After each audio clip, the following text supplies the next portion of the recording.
Nearly 4 years since the NCAA appropriately decided that student athletes should be free to receive compensation for their names, images and likenesses, NIL, the landscape of college athletics has been profoundly transformed by the absence of clear, firm rules about those opportunities. Virginia recently has moved to bring order to the chaos with a law that should protect students and ensure stronger oversight in a previously untamed environment. Other states looking to do the same, and Congress, which has dithered on the issue, would do well to follow the Commonwealth's lead and adopt similar models. For years, the NCAA only allowed athletes to receive scholarships in exchange for their performance, and harshly punished students and institutions that violated its view of amateur competition.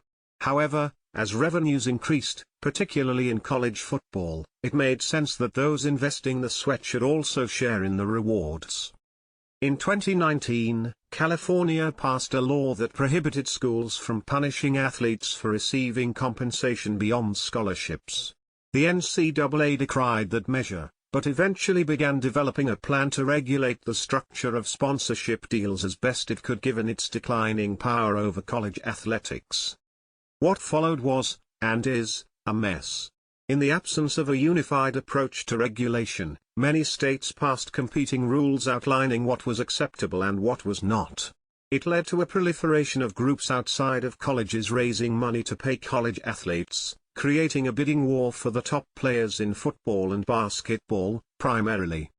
It hasn't been all bad.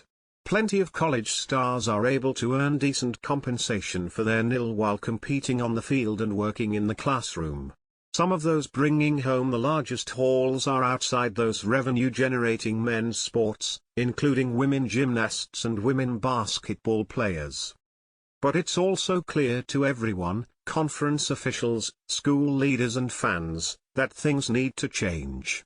Allowing unregulated outside groups to wield considerable influence over where athletes attend college is ripe for abuse, and schools struggle to look out for their players when they lack the power to do so. The risk is permanent damage to an enterprise that has meant an awful lot to our country, and to those that have benefited from the experiences, Atlantic Coast Conference Commissioner James Phillips said in December.